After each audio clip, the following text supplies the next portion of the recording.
Well, talk about an early riser, 23 years old. Callum Walsh, you're looking at him coming to boxing screens near you. But Callum Walsh, I see you almost at more UFC cards these days than boxing cards. A big breakout part of your career. Thanks for taking the time to chat with me. We know you got a big one coming next, but how has this whirlwind been for you? It seems like overnight we found out who you were. Now you're everywhere lately. Yeah, absolutely.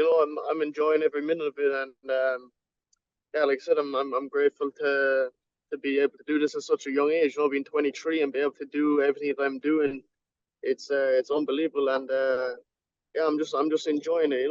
I'm waking up every day and making sure it's still here. I feel like I'm in a dream. Every day I wake up, I kind of look around and make sure I'm still here. But yeah, I'm enjoying it. It's fun. Absolutely. Hey, you're 9-0, 7 knockouts in your young boxing career at 154 pounds. And you got a big one coming up, a great opportunity to continue to grow your name. Friday, March 15th, Madison Square Garden, St. Patrick's Day celebration. Dauren Yeleussinov is your opponent coming at you. But you know the history here of that building, the history of Irish fighters making big entrances in that building. How big of a moment do you expect this to be March 15th for you? Yeah, definitely. I'm expecting it to be a very big night for the Irish. I fought there in November, and there was a big Irish crowd showed up in November, and I'm looking forward to seeing even more Irish people show up for St. Patrick's Day weekend. It's the perfect time to fight there. There's actually no better day really to fight in New York, than St. Patrick's Day weekend. And yeah, I'm looking forward to just going in there and putting on a good show for all the fans that show up, not just the Irish fans, just for everybody that shows up there. Sure, sure. Look, let's talk about this connection where you're a rising boxer, but when you've got somebody like Dana White endorsing you, supporting you, almost in some ways pushing and promoting you, it's allowed you to become, like I said, a rising name across all combat sports. How does this relationship with the UFC CEO begin for you, and what role technically does he play in your career right now? Yeah, so when I first signed with Tom Loeffler, he was working on a deal with UFC Fight Pass to put boxing on Fight Pass, and obviously then Tom signed a young Irish fighter, and Dana had a history with a Irish fighter, so he just thought it would make sense for me to go down and meet Dana. And we went down and we talked, and I showed him some of my fights, some of my amateur fights and stuff like that, and basically told him what I wanted to do. And then for my next fight, he came on board with his Howlerhead whiskey as a sponsorship. And then the more and more he seen me fight, I suppose he liked me more and more, and he seen me knock a few people out. And yeah, no, he's just helping me with my career. I was on he was on my fight in Boston, and he said he wants to help me get to a world title. So that's Dana's role. He's going to help me. Well, you've been fighting on UFC Fight Pass consistently, and to have that support of Dana, it's got to be huge. Is he like an advisor, would you say, for you? To be honest, I don't even know. No, I just say he just helps me out. The sponsorship money and stuff like that. And obviously, Dana White's the best promoter in the world. He knows what he's doing. Like I said, I don't make the plans. I just get in the ring and I fight. So I'm sure Dana and Tom are making plans constantly, and they're doing the work behind the scenes, and I just do the fighting. Yeah, and Tom Loeffler has no shortage of big time history in boxing. One of the big architects behind Gennady Golovkin, of course. Did you get a chance to meet the legend Triple G through that association? No, I've never met him. Maybe someday, but not yet. All right. Well, your boxing story to sort of get on our radar here in the States, it's an awesome one. You try to come to the US during the pandemic, try to enter the country through Mexico. How crazy of a story was this? How crazy of a journey, I guess, was it for you at what, 19 to sort of say, I'm coming to the States, I'm going to get my name known? Yeah, I was just back in Ireland, and it was the middle of COVID, so there was no gyms open, there was no flights, and I was just working a full time job, and that's not really what I wanted to do with my life. I knew I needed to do something. I needed to make a change. So yeah, I decided to leave and go to LA. But the problem was Ireland was a banned country at the time because of COVID, but Mexico wasn't. So I figured out if I quarantined in Mexico for 2 weeks, I could come over the border. And I tried twice, and I got turned back twice, and then I had to get a flight to LA, and it actually worked. They let me in. I just told them I was going to visit family, and they let me in. So I kind of slipped in there, and yeah, I showed up to Freddie Roach's gym, and I've been there ever since. Well, With the no story's plans, really, no, incredible. no expectations. You know, I just showed up and just going to see what was going to happen. I was only planning on staying for 3 weeks, 3 or 4 weeks. You know, I was going to see what was going to happen, and now I'm here talking to you. Incredible. You've got Freddie Roach in your trainer now, the Hall of Fame mind. I heard that story of you walking in on the first day and him saying, okay, well, today's sparring day. Was it Blair the Flair Cobbs that you had to sort of audition against? What was that like for you? Yeah, I started my first day. But you know, that's the thing with wildcat. It could have been anybody. You know, it's just whoever is there. That's who you're sparring. You know, it's like you don't pick and choose. It's just whoever showed up, and Blair was the one that showed up that day. So yeah, it was good sparring. You know, I enjoyed it, and I enjoyed showing Freddie what I could do. You know, and he told me come back the next day, so he was happy enough. You just look on the walls in Wild Card and you can see the legends who have come in and out, whether it's for short stays or, you know, Manny Pacquiao, Miguel Cotto, making Freddie Roach such a key part of their careers. How do you explain the impact, the influence of having a mentor like that in the corner, somebody who's been there, seen it all, and then some, and is still one of the top trainers today? What does Freddie add to your game? Yeah, I think it's perfect. You know, I think me and Freddie had the perfect mixture. You know, I come from a big amateur background with a lot of experience in the amateurs, and then having a coach like Freddie that has all that experience in the pro game. You know, it's a perfect mixture. I can box if I have to, and now for the last 3 years I've been learning Freddie Roach's more aggressive style. So I feel like I can do it all really. You know, having that massive amateur background and now having Freddie Roach, it's the perfect combination really.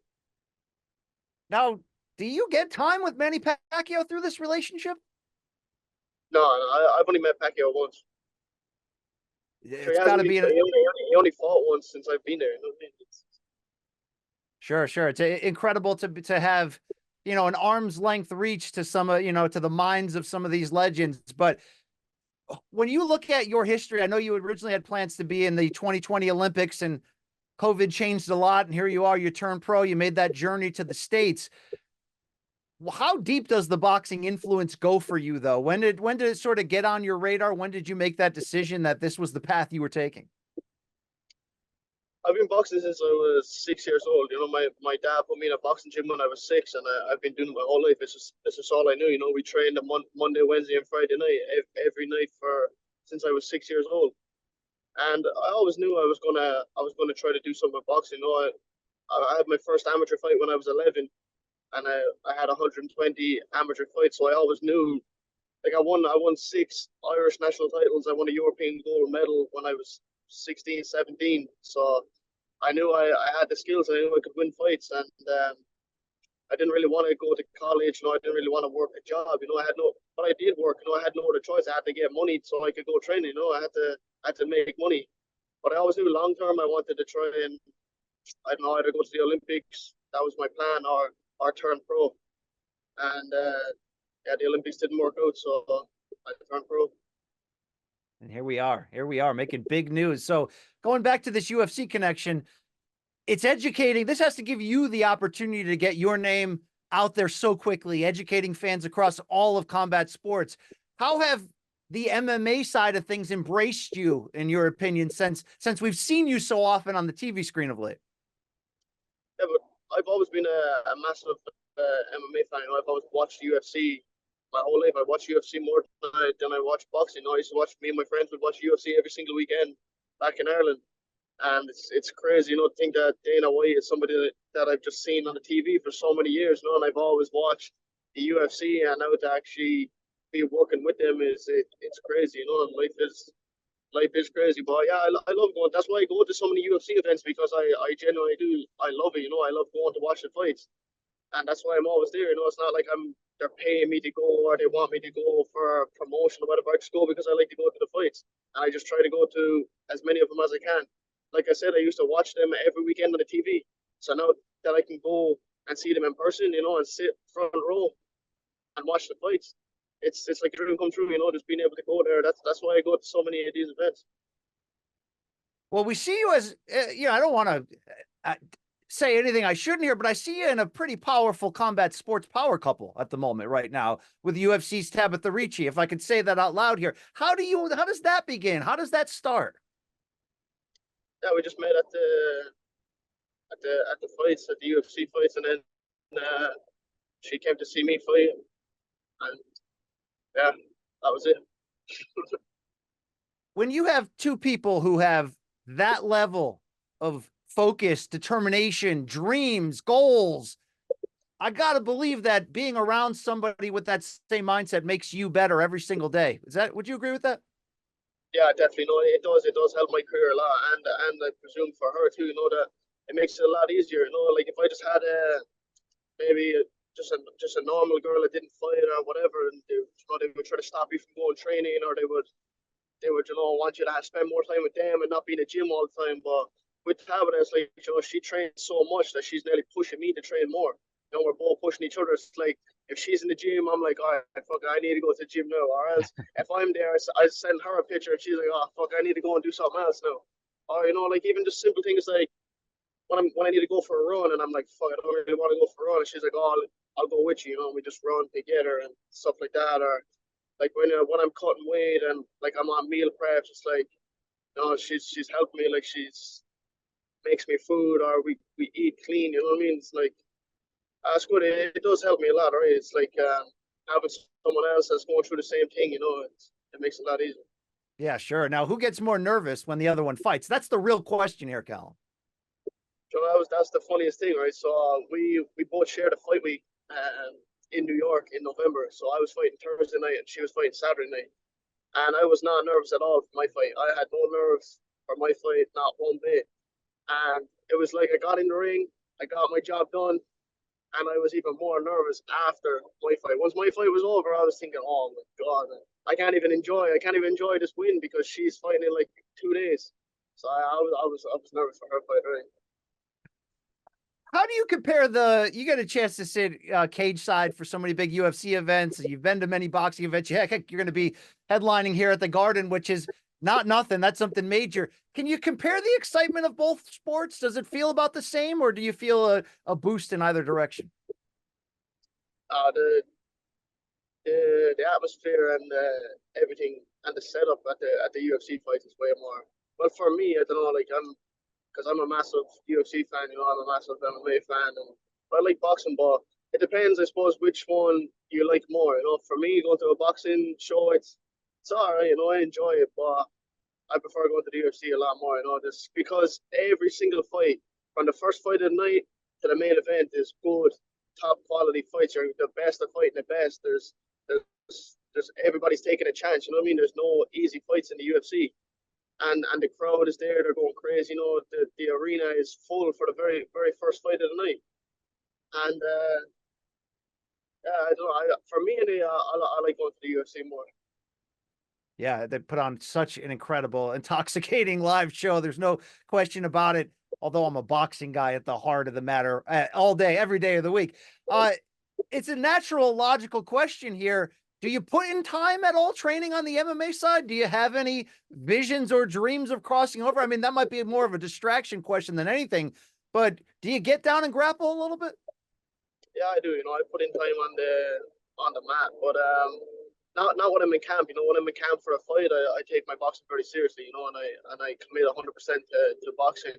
But when I'm out of camp, and I'm not really doing anything. Yeah, I have fun with it. I don't do too much that I could injure myself or whatever. But I learn some stuff and I enjoy it. And yeah, maybe someday down the line, I would give it a go.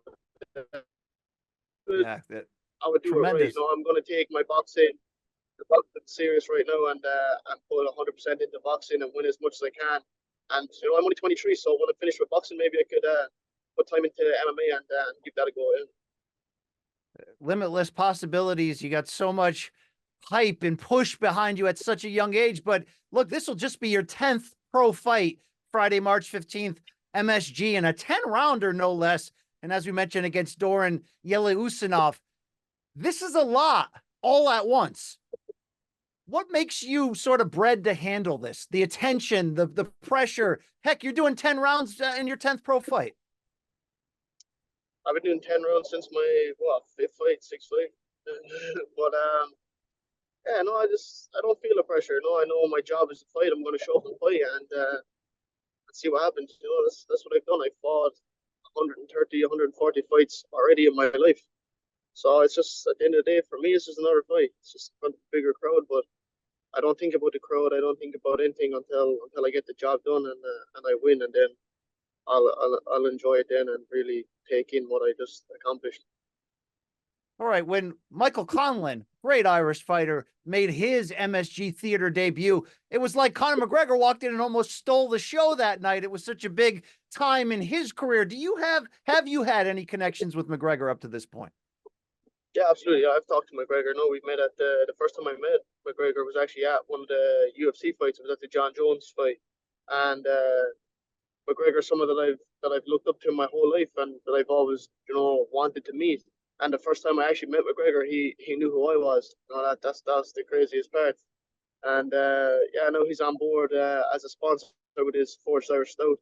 It's one of my sponsors, and yeah, I'm happy to be working with them and working with McGregor. You know, having he's such a big name in Ireland, all over the world. You know, he's such a big name, and the fact that he's Irish just makes it even better. So. You fired up for Roadhouse, the remake? I mean, the trailer looks way better than it should have been, Callum, right? Yeah, absolutely. Yeah, I've seen the trailer. It looks good, to be fair. It does look good. Well, there we go. All right, let me just before we close here talk about your game. It's growing. I mentioned you fight in the 154-pound weight class. Big opportunity Friday, March 15th.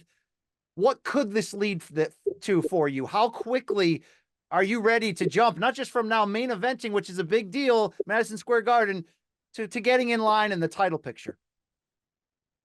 I'm ready whenever. You know, it's just obviously Tom and Dana and Freddie Roach. They have the plans, but if they tell me to fight, I'm going to fight. You know, it doesn't matter to me who or where or anything. They just tell me when and where, and I'll show up and fight. Said that's my job. My job is to fight. They make the plans. So whenever they think I'm ready, I'm ready. But I gotta believe you're ready tomorrow if they called you. It's time, Yeah, right? It's on. It's absolutely. Who did you model your game after? What elements come together to make the boxing game of Callum Walsh? You know, I never looked at anybody. I never tried to be like anybody. I've just, like I said, I've been doing this since I was 6 years old, and I just developed my own style really. And now training with Freddie, you know, I'm learning some stuff from him, and that's about it. Hey, what a impact you've made in a short time. And the 10th pro fight, we'll see you once again in the biggest fight to date, Friday, March 15th, the world's most famous arena. It is the big time, but Callum Walsh, you do seem ready. It's great to catch up with you, kind of learn your story, how you got here, and very excited to see you moving forward. Thanks for your time. Yeah, thank you. I appreciate it.